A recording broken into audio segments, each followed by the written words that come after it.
Wow, I want to be in that world. I still get chills when I think about it. Let's just talk about activating the powers of the medium. Why wouldn't you want to go put yourself in their path and pick up what you could? Should we walk a little?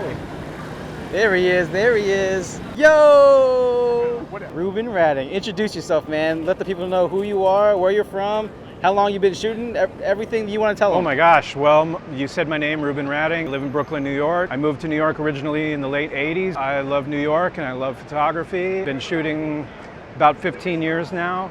And my inclination when I got a camera was always to go to the street. Here I still am, all these years later. Today we're shooting with a digital Leica guy. That's true. It's funny because years ago it was the opposite. Like everybody who was serious was going digital. I only shot digital because I also wanted to be a working photographer.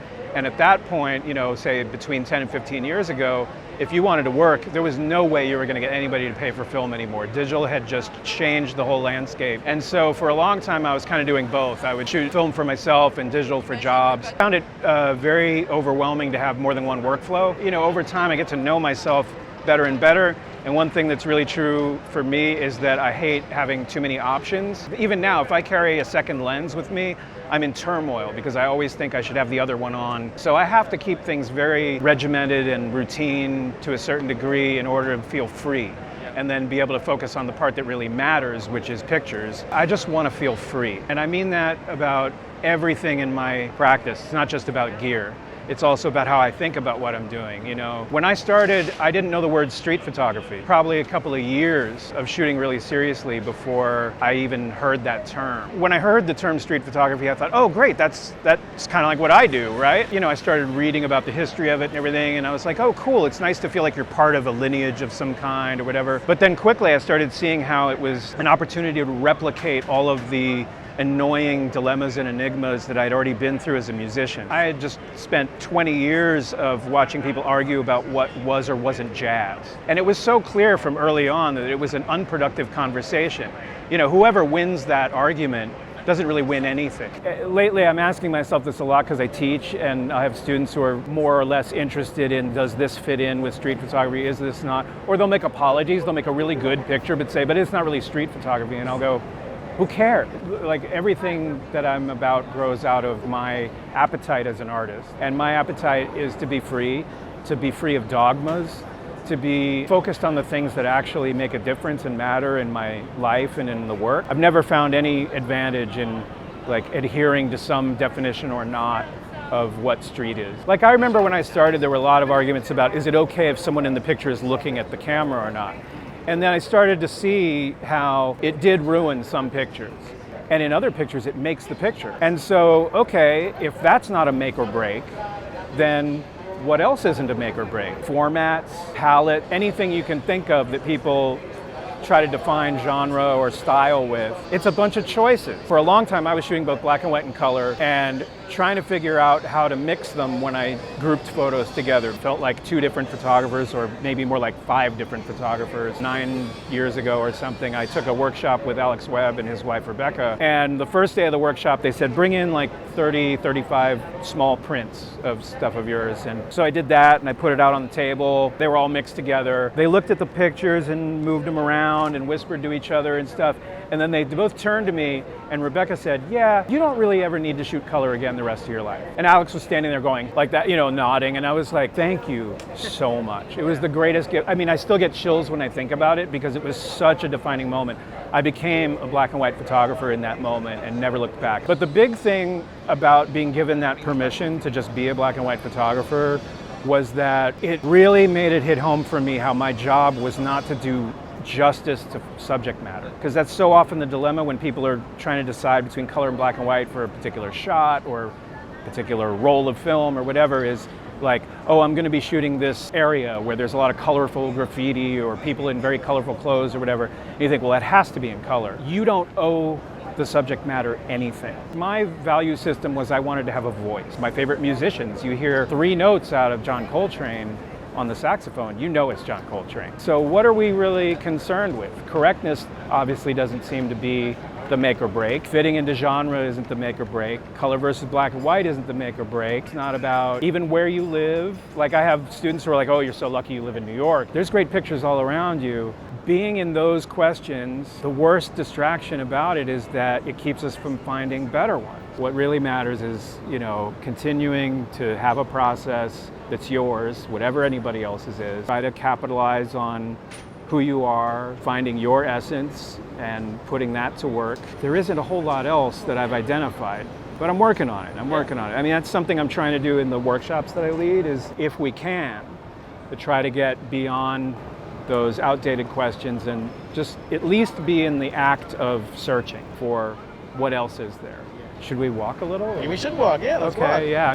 Very nervous to be witness, see all my bad habits and what a chicken shit I am. Hardly ever look through the viewfinder. You shoot from the hip a lot? Yeah, I mean, I don't really use that term because it's not the hip and it's like all over the place. Yeah. When we say shooting from the hip, for me, it essentially means I'm not looking through the viewfinder. Right, I mean, shooting from the hip implies this. Yeah. A lot of times I have the camera hanging from my neck and it's at this sort of level, which is a view I like. And then a lot of times that gets tiresome or I feel like I've missed a lot of shots, and then I put the camera in my hand and then it goes to all kinds of different places. And then it depends on the camera I'm using. I mean, I'm 90% of the time now using the Leica, but there was a period a couple years ago I was using a Ricoh point and shoot a lot, and boy was that freeing, because then you feel like you could put this thing anywhere. Proximities that you would never do with a Leica. I started doing that because of something Larry Fink said to me, because I was very frustrated with my composition. I felt like my pictures read always like very left to right, right to left, not seeing depth or,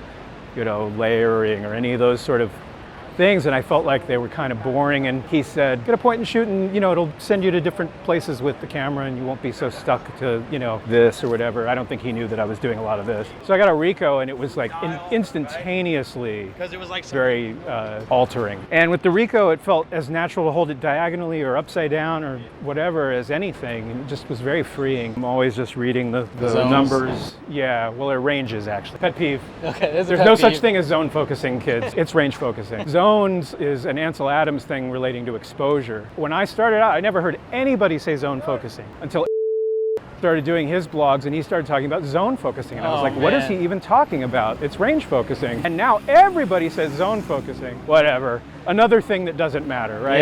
Yep. It can irritate me, but in the end, we're talking about the same thing. The same thing, yeah. So forget what I said, enjoy your zone focusing. I'll be range focusing and we'll be doing the same thing. What a lot of people don't know, and I've only just realized this recently when talking to non-photographer friends, a lot of them think I'm walking around all day just going like, ooh, that, ooh, that, ooh, that, and just like constantly shooting. There's long periods where you're just walking around going, I wonder if I'll see anything, and you can get really bored and feel a lot of resistance, a lot of feeling of like, maybe I should just go home, or maybe I shouldn't even do this at all anymore. Or maybe I should go get drunk, or, like whatever your resistance tells you would be better. So I have to play a lot of games with myself to, get past resistance. Sometimes it's little stuff like, well, just go 10 more minutes and then see. Or I'll tell myself it's totally okay to go home, but you can't get on the subway over here. You're gonna have to walk over to Rector Street or something. And by the time I get to Rector Street, I'm hooked.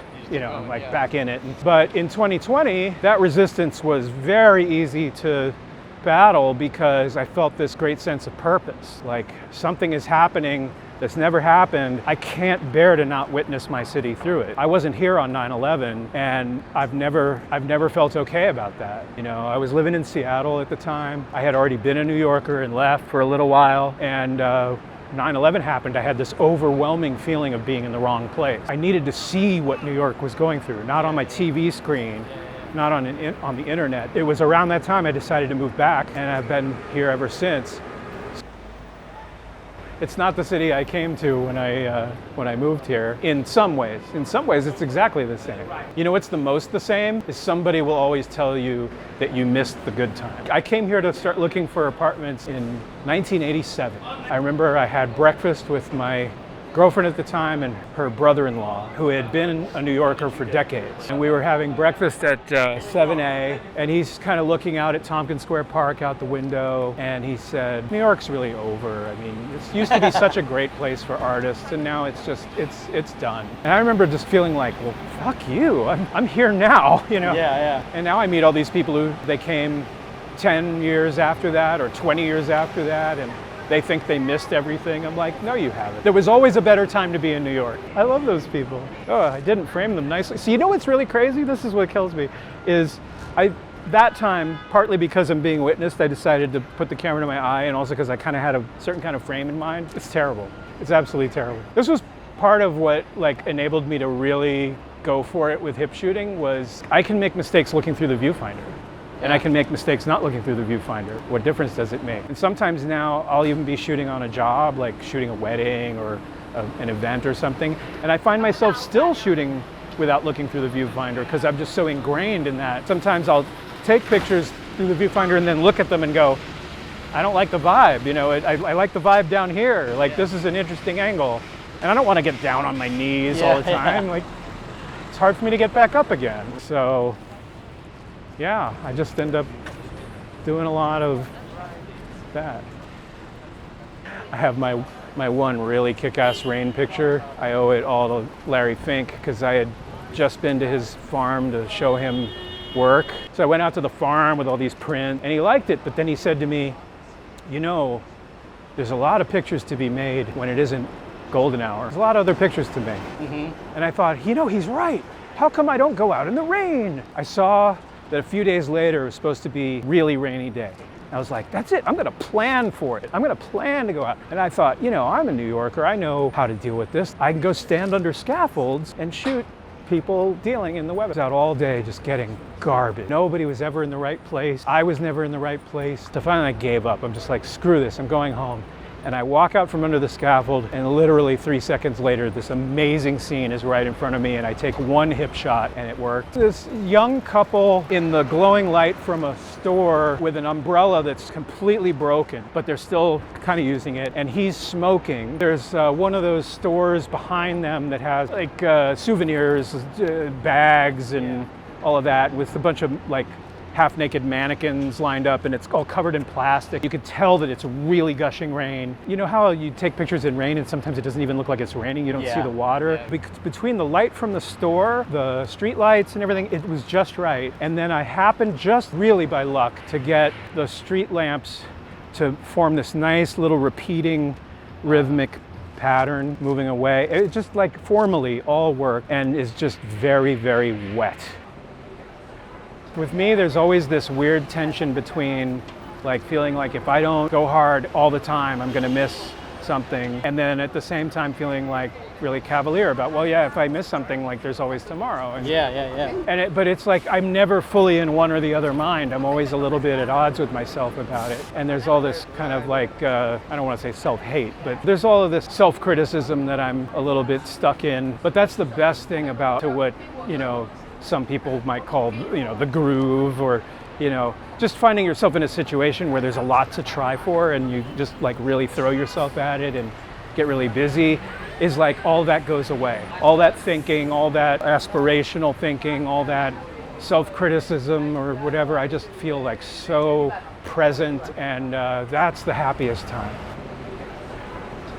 I really wish that I could look at photo books like a non-photographer and just, let's face it, there was a time in my life when I was a non-photographer and I saw stuff like Anders Peterson's photos and I was just enchanted from first look. When I first saw his work, I had no idea of being a photographer. And you know, I wish I could look at stuff that way, where you're just looking at it going like, wow, I want to be in that world. Back then, no YouTube, no, you know, any of this stuff. So if you were like obsessed with a band or a scene, you just find any relic you could, still photographs, backs of album covers, whatever it is, and you just fucking stare at it for months and months. And I had no thought of being a photographer. It was all about the music and a life that I felt kept from by living in Arlington, Virginia, thinking there's a real world out there somewhere. It's like got guts and energy and risk. So I felt the risk here, and when my girlfriend at the time and I started coming up to go to shows and stuff through like 1986, 87, and at a certain point I was just like, I want to wake up here every day. I just want to wake up here every day and walk out the door and be in this. And I still remember the first morning, waking up the next day, walking up Fifth Avenue in Sunset Park, Brooklyn, and seeing all these people walking around, having interactions over on the side, and I would look at each one of them and see this sort of frozen moment. And how the fuck it was another 20 years before I started photographing, I have no idea. But it was literally 20 years of going, I should have a camera. I always thought that's for other people. Was there any one thing that made you do that? It was probably a combination of things. It's hard to think of it as like it wasn't so much a moment as much as like some stuff that kind of built. You know, I was still doing the music thing very heavily, and I was starting to do some travel. Wow, well, I mean, I should have a camera when I go to Portugal because that's going to be really interesting. When I got the gumption to borrow, steal, or buy a camera, the first thing I did with it was go walk outside. And I had had a brief flirtation with photography in my early 20s. It didn't last long. And it's really funny to me when I go back and look at those, because I still have a lot of the pictures that I took in that time. It's really funny to me how my inclinations were really similar to now. I can't help it. Every time they pull the wheelie, I have to take a picture.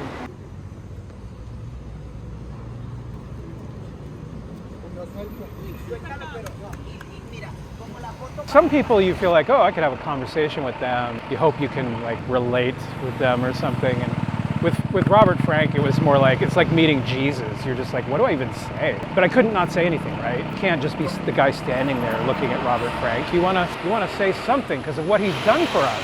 I said to him the only thing I could think to say, which is just thank you for everything you've done. He said, thank you, back to work. The perfect response from Robert Frank. That is a true mentor talk. I know you've had mentors. Do you feel like other people should seek out mentors in their journey? I think it's a good thing. I mean, I don't think it's compulsory. I think there are a lot of people who need to just kind of go their own way and find their way themselves. And I would never say that those people are doing something wrong. I can only speak for myself and say that my few forays into things like being a participant in workshops or having mentors or whatever, it's been transformative for me. But I just think whatever you're doing, you want to keep upping the ante. You want to keep challenging yourself in some way. And for some people, I mean, they just naturally do that. You know, they find ways to not just coast. So I think that's important. But where it comes from, whether it comes from seeking out mentors or taking workshops or going to graduate school or college or whatever, like it could be almost anything if it really ups the ante or forces you to have to show up in a way that's intensified. If somebody was like looking for or wanted to get a mentor, how should they go about something like that? I mean, just do it, you know, like just reach out to people. I just think if there's people whose work you really relate to or human beings you really look up to, like why wouldn't you want to go put yourself in their path and pick up what you could? By the way, do you know what this is? This was W. Eugene Smith, the famous jazz law. There's all these famous Eugene Smith pictures where he was shooting out his window. So he would be up in this building, shooting out the window with a long lens, and that Superior Florists with the neon sign is in some of those pictures. I walk this block frequently, every week, and every time I pass 821 6th Avenue, I think about Gene Smith. A really historic place. If somebody's looking for a workshop, like what are some good signs they should look out for? Well, they should come to mine. They should sign up for Reuben. They should sign up for mine. I'm going to have another one in November. Yeah, mine is a great place to start. If you look at the things I say in my pitches of what my workshops are about and you relate to it or want to, then please feel free. I think we live in a very interesting time with a lot of people trying to throw workshops, and some of them are just doing it to have a job and some of them are really passionate. And I would try, if possible, to find the people who are genuinely passionate. You know, making photographs this way, it's two things at once. It's the practice and it's the pictures. And a lot of what's like really super interesting about the practice, you won't really ever see in the picture. How do you describe all the stuff you go through in your inner life out here? If you spend, 8 hours on the street looking intently at everything and having all these surprises happen to you and all the stuff you go through in your brain, it's not going to be in the pictures. And at the same time, there's the pictures. To somebody who's kind of dabbling, who maybe they go out an hour a week or just on their daily commute to and from work and take pictures, that's hard to make them understand. There's a deeper level to this where you're doing it hours and hours a day, every week, every day. I think it changes you as a person. It certainly changed me as a person. I'm so into that part. And sometimes I feel like kind of protective of that. Like, it bums me out that that's not conveyed in the pictures sometimes, because I feel like it's maybe more interesting than the pictures could ever be. But at the same time, I really love pictures, and I really love the things that can happen in them from doing this, and so I don't discount that. But it's just, there's this inability to connect those two things. So I'm walking around all day asking myself questions that are pretty unanswerable. Okay, let's really be honest. I walk around all day, like, you know, the times that are not spent thinking about earthly things like money or status or impressing somebody, or, you know, or just trying to be good, right? Even that, just like trying to be a good photographer or something. All the time that isn't spent on that, I'm obsessed with death, that this is going to end, and I don't know how much time I have. When you spend this kind of time alone up in your head, not talking to anybody and just like looking at everything, it's really hard not to go there. There was a period of about 3 minutes just now in Herald Square where all of that went away. Like we talked about earlier, where I'm just present and grooving and loving it.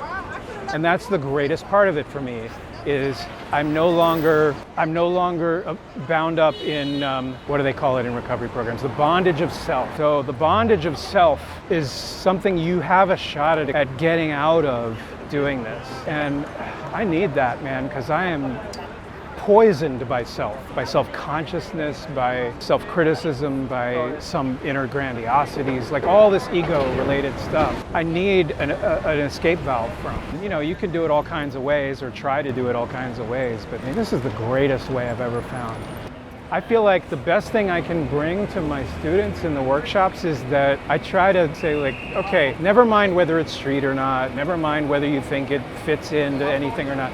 Let's just talk about activating the powers of the medium. Every medium has inherent power. You can take pictures that don't really activate those forces at all.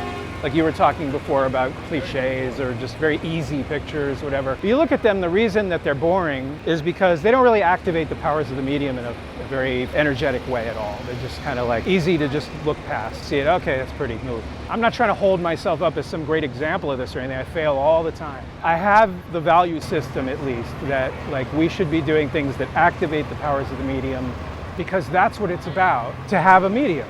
Right? That's the structural part. The human part is also really special that we get with photography. Not just our human experience, but in the pictures.